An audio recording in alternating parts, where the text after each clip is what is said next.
Bonjour, mon nom est Francis Hubert. Quel est le point de vue de Dieu sur le tabac? Un proverbe affirme que nous creusons notre tombe avec nos dents. Cette présentation est donnée par l'association Worldwide Christian. Attention, cette vidéo ne convient pas pour des enfants.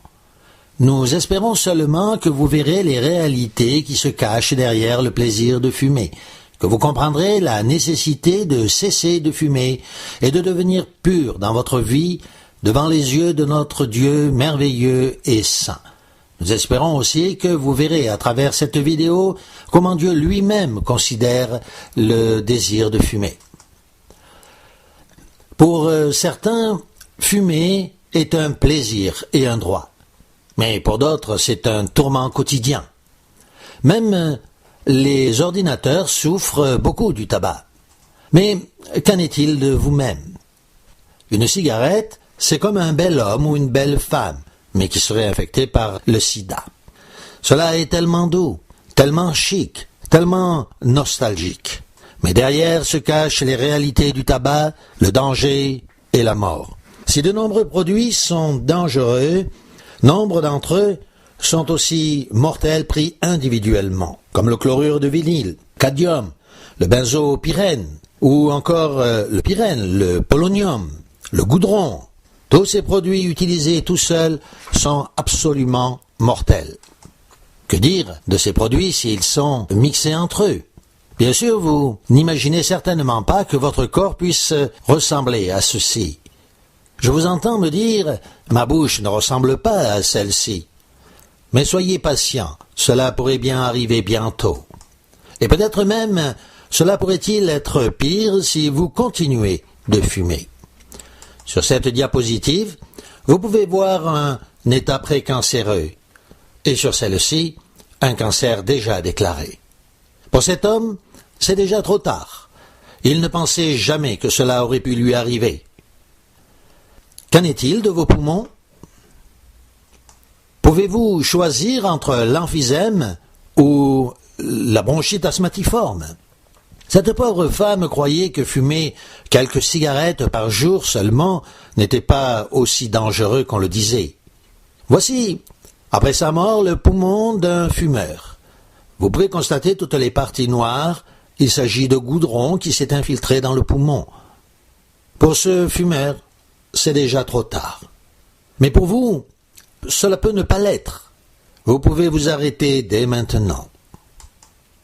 Aimez-vous suffisamment votre bébé pour lui donner un bon départ dans la vie? Lisez cet avertissement, la cigarette nuit au bébé. Oui, l'usage du tabac nuit à la croissance du bébé pendant la grossesse. Plus petit à la naissance, le bébé risque de ne pouvoir rattraper ce retard et les risques de maladies infantiles, d'incapacité et de décès sont plus grands. Votre bébé a aussi le droit de ne pas sentir l'odeur du tabac de sa mère. Il a le droit de sentir la bonne odeur corporelle de sa mère. Cela est un droit donné par Dieu. Soyez prudents. Quand vous fumez, vous ne consumez pas seulement la cigarette, mais aussi votre vie avec elle. Notre Dieu est un Dieu pur. Il veut que vous soyez purs et sains, en bonne santé. Dans le paradis de Dieu, il n'y aura pas de fumeurs. Cette diapositive nous dit ceci. Il s'agit d'un texte de Nombres, chapitre 19, verset 20.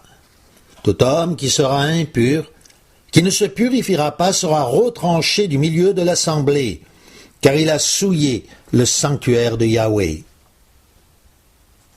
Notre Dieu est un Dieu pur. Il veut que vous soyez purs et saints. Cet autre passage de Jacques nous dit « Soumettez-vous vous-même devant Dieu. Résistez au diable et il fuira loin de vous. Approchez-vous de Dieu et il s'approchera de vous.